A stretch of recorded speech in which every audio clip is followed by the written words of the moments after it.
Thanks for streaming with us on WUSA 9 Plus. I'm Simone De Alba. We're counting down to Election Day.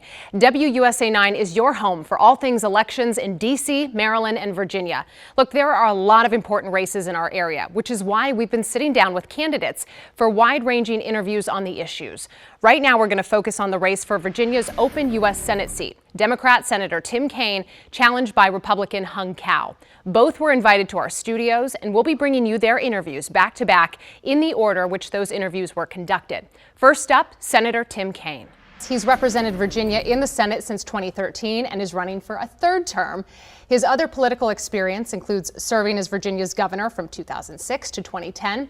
Before that, he was lieutenant governor, and he was also the Democratic nominee for vice president in 2016 on the ticket with Hillary Clinton. It is so good to have you here in studio with us today. Simone, it's great to be back. Thank you. Yeah, I wanted to start just first of all, okay, a third term. What makes you want to seek a third term? I've loved representing Virginians, showing up for them and standing up for them for 30 years now, since I was a Richmond City Council person. And my goal is to get around Virginia, sit down with people, hear them talk about either a problem to solve or an aspiration to achieve, and then walk side by side with them to do it. I'm on the Armed Services Committee, super important to Virginia, where I chair Sea Power, Ships, Subs, Navy, Marines. I'm on the Foreign Relations Committee, where I chair the Americas Subcommittee. I was a missionary in Honduras. I'm fluent in Spanish. I can travel throughout the Americas, and it's wonderful to be able to interact with about the 10% of the Virginia population who's Latinos. And then I'm on the Health and Education Committee, so working on those issues. They're everyday issues that matter to folks. So I have a lot that I'm proud that I've done, but I have a lot more I want to get done. I wanted to talk to you too, especially with election season. I think voters can really get bogged down. Things can kind of get saturated with information, who to vote for, who not to vote for. What are your top priorities if you're reelected? My top priorities are keep the focus on Virginia. I really, some look at the Senate as a DC job. I look at it as a Virginia job. It's about Virginia and Virginians. My top priorities are continue to work to grow the economy in a way that provides opportunities for all. I really like the work that we've done recently in Congress to do an infrastructure bill. We're building again. Manufacturing bill. We're manufacturing again. We're innovating again with clean energy investments. Just did some last week.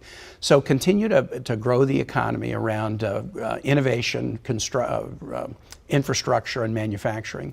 I want to make sure that we're safe. So being on the Armed Services Committee, where I really focus on America's safety and on strengthening our alliances around the globe. Virginia has a NATO headquarters in Norfolk.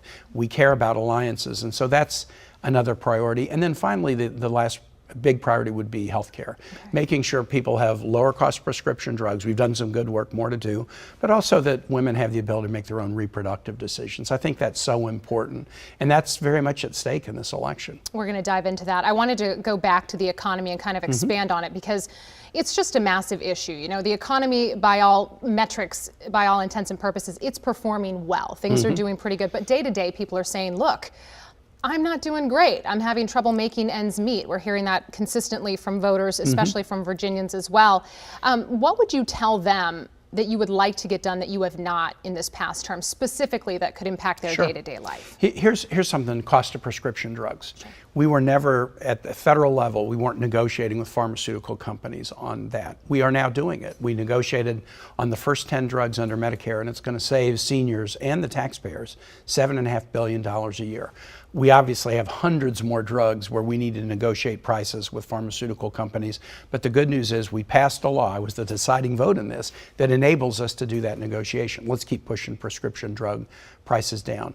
I've been a supporter of what President Biden has done on public service loan forgiveness and giving people relief on student loan debts. That really helps your pocketbook. If you're dealing with other issues, but suddenly your payment on your student loan is less, or you've been forgiven your student loan, it's easier to think about buying a car or maybe moving from your apartment into a first house. So those are some examples of things I've done already, but I think we obviously need to do more. Let's talk about reproductive rights, which you had just touched on a moment ago. It is so important to voters. I know you've been hearing them say that, specifically abortion rights since the overturning of Roe v. Wade. What should Congress's role be moving forward?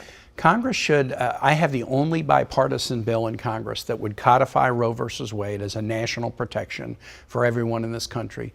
access to abortion, but also access to contraception.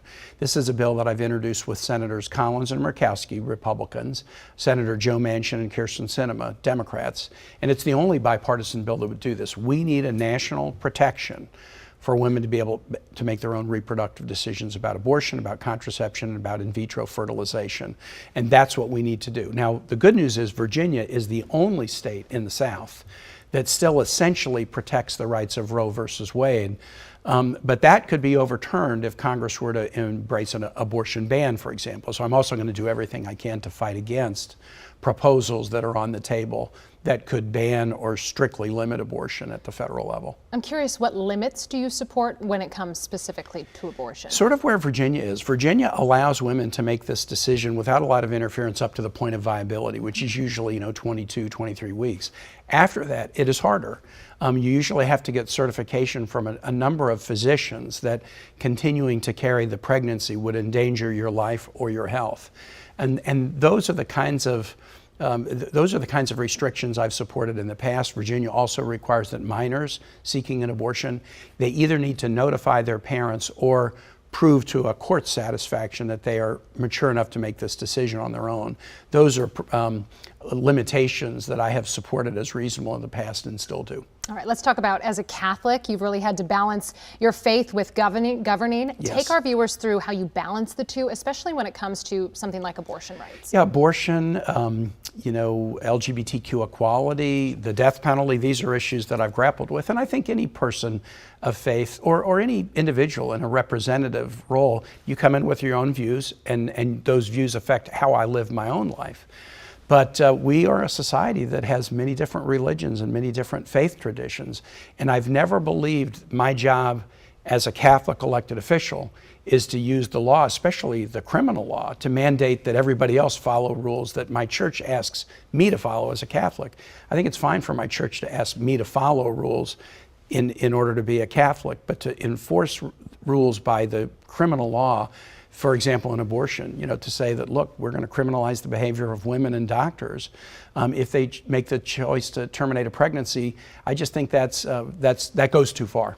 So live according to your own values or the values of a church that you believe in, but don't mandate that all other Americans have to follow those rules.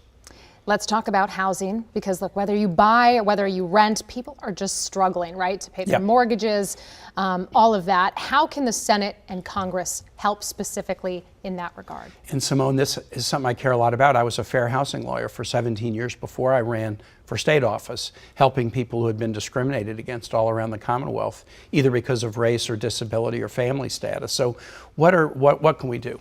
First, it's good news that the Fed is dropping interest rates. They've done it once, they're going to do it again. That'll make it easier for somebody to buy their first home.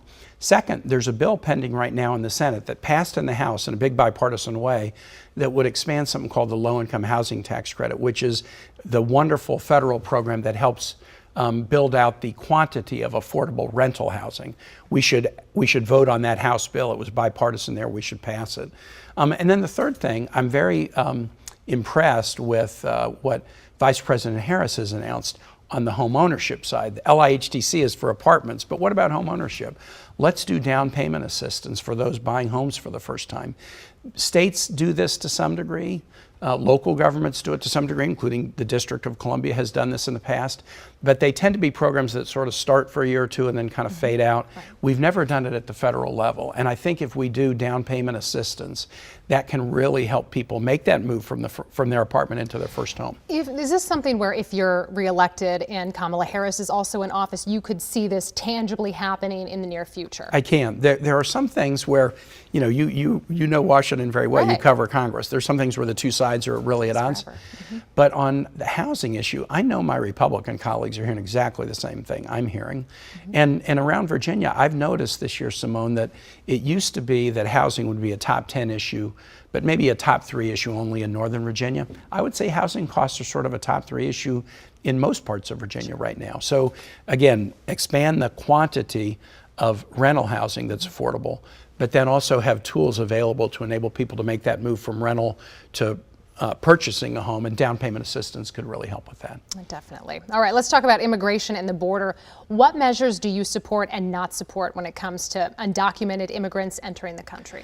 I support comprehensive immigration reform, and 3 times during my time in the Senate, I've supported packages that would invest big money on border security, but would also provide paths for people to come to this country, to join our workforce, which we really need. And if they're following the rules and paying taxes and doing all of that, they could become legal permanent residents and eventually citizens. So I think you need to pair investments at the border, both to stop people who shouldn't be crossing, but also to interdict fentanyl, for example. But then we need legitimate paths for people to be able to come here. Immigration has kind of been the transfusion in the American bloodstream that's kept us young at age 250. I will say in the 3 times that I've supported a comprehensive immigration reform bill in 2013, massive border security investments, a deal that I helped negotiate with Republican senators in 2018, border security for dreamer protection. And then most recently, in the last few months, we did a big bipartisan negotiation on border reform. Each time we've gotten close, but the last 2 times President Trump has told folks don't vote for it. And so Republican colleagues on the other side, even those who initially suggested they were for it, have melted away. We need to stop talking about the problem and being committed to solutions. And I actually think, as hard as this has been, I think the low unemployment rate in this country is going to open the door to the solution, because I don't think we can have the workforce the nation needs without really addressing this immigration issue. Well, to that point of actually getting something done, I know that you don't support amnesty for undocumented immigrants, but what measures do you support that are actually possible in a bipartisan sense when it comes to the border? I know you've touched on a few, but truly, if you were talking to a voter, where do we go with this? Well, if we would just listen to voters in Congress, I think voters would want more border security investments. We should do that. Now, we have made some investments that are helping us interdict more fentanyl. That's great, but we only have that technology deployed at some of the border crossings. We need to make sure we invest and deploy it everywhere. Let's do that. Let's have I would say, a more robust work visa program, because a lot of people who come to cross the border, they're just coming because they lack economic opportunity. I was a missionary in Honduras in 1980 and 81. I know why people leave countries, because there's nothing for them there. But we don't make it easy for people to come for work. And so they come and they try to claim asylum or refugee status when they don't really fit into that category. But then that gums up the courts for years before they can decide the claim. If you had a more robust work visa program and you vetted people and let them come, pay taxes, go back home, invest those money back home, I think that would help the workforce, and that would be something that my colleagues could support. Okay, I wanted to talk about guns, because according to the Virginia Department of Health, on average, 3 Virginians die every day due to firearms. Does this country need more gun control? And if so, what types of measures? I think we do, Simone. And look, I've got a lot of scar tissue over this. I was the governor of Virginia when the mass shooting happened at Virginia Tech, April 16, 2007. Absolutely the worst day of my life. The worst day of my life. And you know what? I wish I could say that was the worst tragedy in the history of the United States. It was at the time, but it's no longer. There have been other tragedies that have eclipsed even that awful day. We've got to do more. Now, in Virginia, we have done some things at the state level. We have expanded the comprehensive nature of background checks so that people can't get weapons if they're going to harm themselves or others. We've looked at extreme risk protection orders, particularly for folks suffering from mental disabilities, that at least during that period, let's not let them have access to weapons. We've restricted to some degree the number of handguns you can purchase a month. Those things in Virginia are helping Virginia. Virginia is one of the safest states in the country right now when it comes to violent crime, and I think some of those rules are helping. So I have supported at the federal level many of those rules, and I've also supported an assault weapons ban. We had one in the mid-90s to early 2000s. It was allowed to expire. I think that was a mistake. I think you could put that back in place and you would find that it would increase safety. And the last thing I'll say, this is a heartbreaker. I have 3 kids. They're 34, 32, 29. I never worried when I was dropping them off at the Richmond public schools when they were kids, would I be able to see them at the end of the day, or would some disaster happen? But even since my youngest, my 29-year-old daughter, graduated, things have gotten worse. And I had a teacher tell me the other day, there's a moment of silence at the beginning of school in Virginia every day. And this teacher told me, I know what every adult in the building is thinking during that moment of silence. Every day, every adult is thinking, let today not be the day. That's such a burden on our kids and on our teachers and our school personnel. We have about a minute or so left. To the undecided voters who we know always play a big role in elections, what would you say to them? I would say, look, I have spent my life first as a civil missionary, then a civil rights lawyer, and an elected official, just trying to serve others. And I say, I'm going to show up for you, and then I'm going to stand up for you. And it's about producing results. Whether we agree or disagree, whatever region of the state you live in, I'm in your neighborhood. I know your community. I'm listening to you. I've gotten a lot done, but I have a lot more that I want to do, and I'm going to do it by listening to you and then tackling the challenges that you tell me are the ones that need to be tackled. All right, look, we certainly appreciate your time today. We appreciate you coming in and having these conversations in such a contentious election season. So thank you very much for the dialogue. I'm glad to. All right. That was Senator Tim Kaine. Now his Republican opponent, Hung Cao. A note here, Mr. Cao was scheduled to come here to our studios, but due to a family emergency, we did allow the interview to be conducted virtually. Mr. Cao is a Purcellville resident, and in 1975, as a young child, he came to the United States after fleeing Vietnam with his family. He also served 25 years in the U.S. Navy, some of it in special operations. Mr. Cao was originally going to join us in studio, but due to some family matters, he's talking with us today via Zoom. Thank you so much for joining us. Simone, thank you so much for making these concessions. We have this walking pneumonia that's running around rampant here, and my kids are not prone to it either. Family comes first, and we appreciate your time. I wanted to dive right in here. Why do you want to serve in the U.S. Senate? Well, like you said, I came here as a refugee from Vietnam, and I paid back everything that I received from this country. I was the inaugural class of Thomas Jefferson High School for Science and Technology. I went to Naval Academy. I had graduate degrees from Naval Postgraduate School, and I had fellowships at Harvard and MIT. But I paid back everything with 25 years of service to this nation, Navy Special Operations. But I watched this country go down a dark path. Basically, they're turning this country what I ran away from, and that's why I'm running for U.S. Senate. Let's talk a little bit about what your top priorities are, especially for voters who are maybe undecided. Oh, absolutely. So right now, the same issue that hits all Virginians are hitting all Americans, right? It's the inflation, it's the economy. We can't afford to put food on the table. We can't afford to put gas in our cars, and we can't afford to buy a home. But a lot of that is stemming also from the fact that we're paying $1 billion a day to feed and house illegal aliens in this country. My family came here, and we didn't ask for anything. We just asked for freedom, and we asked for opportunity, and we paid back everything. And so, you shouldn't come here if you're not going to obey the American laws and embrace the American culture, because I did. As we just touched on, the economy is, just one of the top issues with voters. We hear it time and time again. So what specific measures would you take, should you win, to make life better for Virginians? The first and foremost, we have to be energy independent. We've got to stop buying gas from these countries that hate us. We can drill in our own country. We need to look at all the manners of energy in this country, including nuclear power. The United States Navy has been using nuclear power safely for more than 75 years, and we need to explore more of the small modular reactors in Virginia so that we can buy energy at pennies on the dollar. And once you can get gas prices down below $2 like we had 4 years ago, then everything else is going to go down also. Because if it costs less for farmers to farm their lands, for truckers to bring food to the stores, then everything else is going to go down with it. What about in regard to housing costs? We hear people say, quite often, hey, it's tough to pay my mortgage, whether they're renters, also, tough to make that payment. What would you like the Senate to do to help in this area?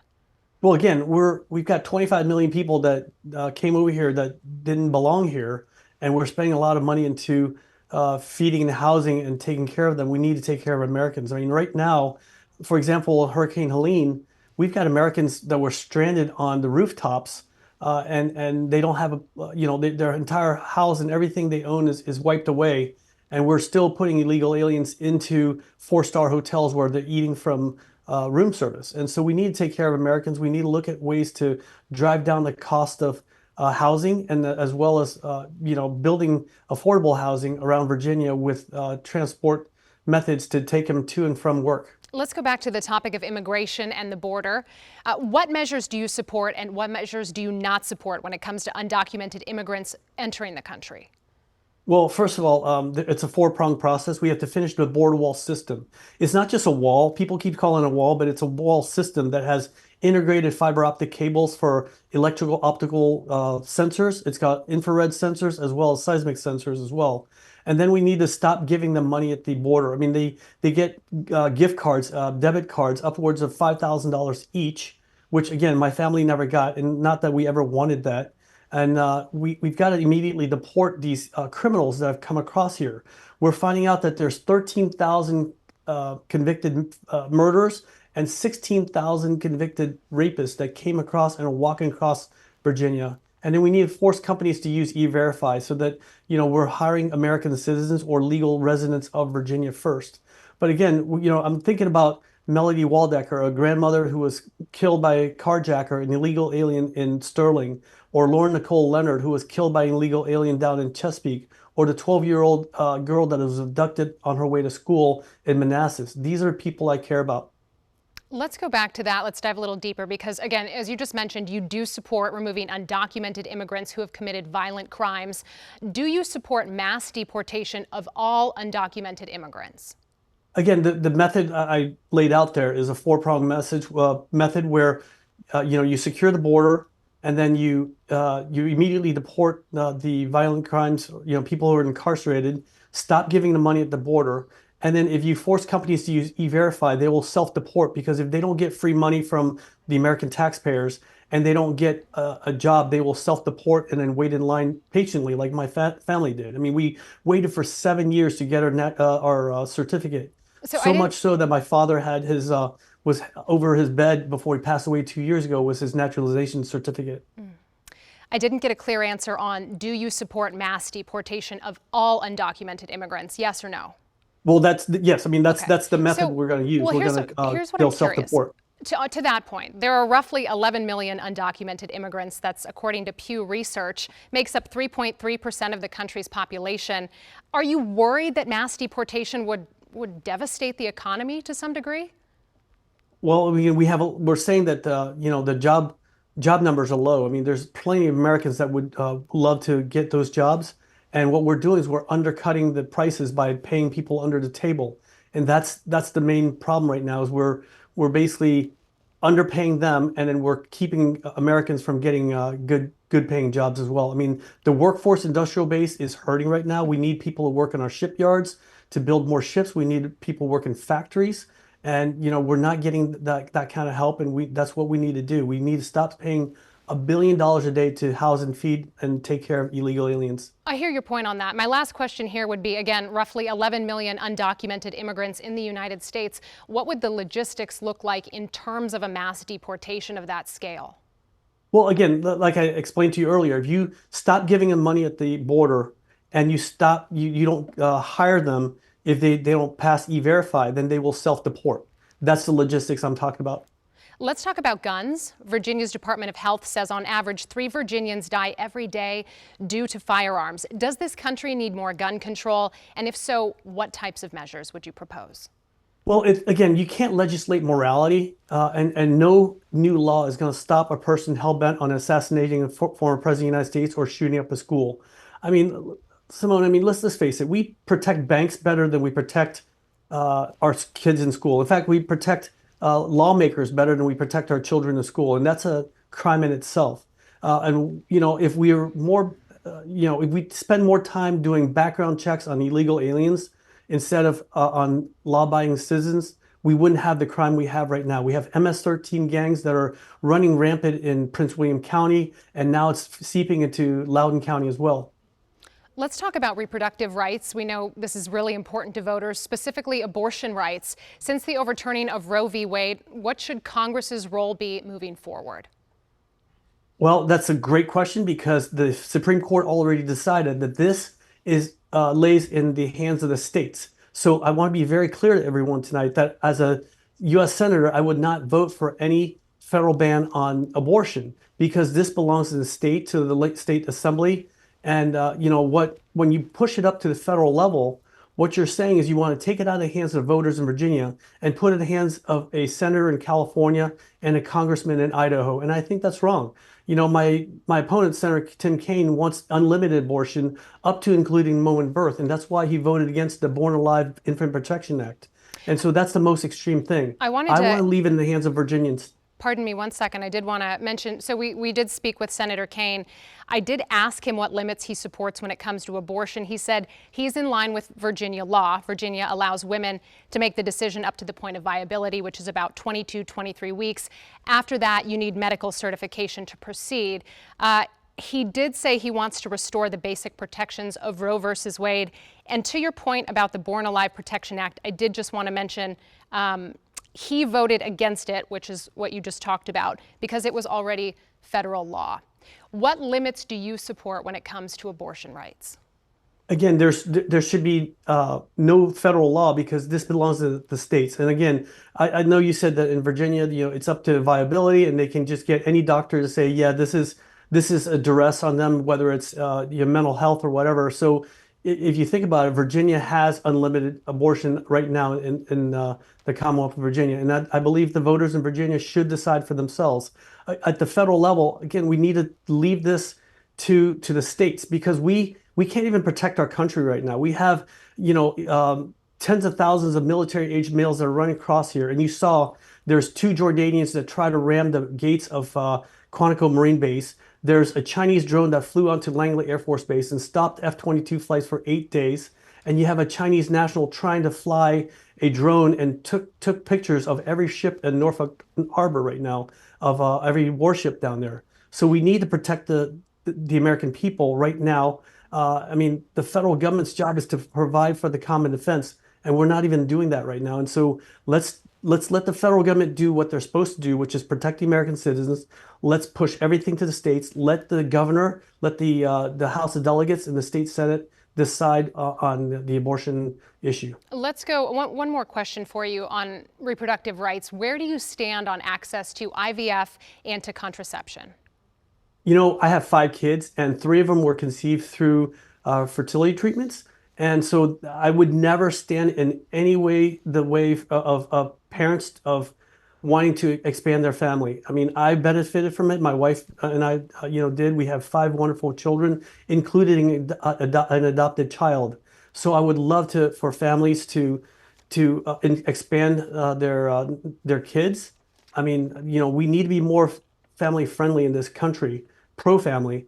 And also, I would love for us to streamline and make adoption a little easier because there's plenty of families out there that would love to bring in a loving child into their home. You wrote an op-ed piece earlier this year and spoke about, quote, the rise of woke ideology instead of meritocracy. One of the quotes I have just right as you close the op-ed out, it says, "It is time to reject the cancer of woke ideology and embrace the American spirit of innovation, hard work, and excellence." Can you kind of expound on this? Absolutely. So look at what happened in my alma mater, Thomas Jefferson High School for Science and Technology. I was the very first class to graduate from there, and my classmates were absolutely brilliant. In fact, one of them is a cardiologist who saved my father's life. And so I'm so grateful for all of my classmates. And for decades, TJ was the #1 school in the country.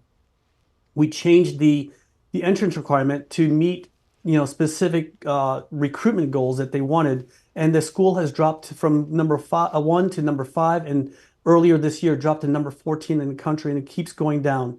I mean, I command the Naval Diving and Salvage Training Center, so we train 1,400 special operations divers from all 5 services each year. And in there, I always tell them there's one standard, because the sea is unforgiving, and things like war and hardship, it's going to kill you the same. So I want I wanted to provide for them all the training they need in order to survive the depths of the ocean. And so likewise with schools, we need less, DEI issues, and we need more meritocracy. Yeah, your quote here says schools should be next in line to burn the DEI playbook in the education system. We are running out of time, and again, I know that undecided voters are huge and we want them to hear what you have to say. What would you say to voters at this point? again, ask yourselves this basic question: are you better off today than you were 4 years ago? And if you're not, then you need a change, because change is not going to come from a 30-year current politician who's asking to stay until year 2030 to fix everything he screwed up. Mr. Cao, look, we're certainly grateful for your time today. We wish your family well. I hope everyone's okay, and I appreciate you making the time to talk with us.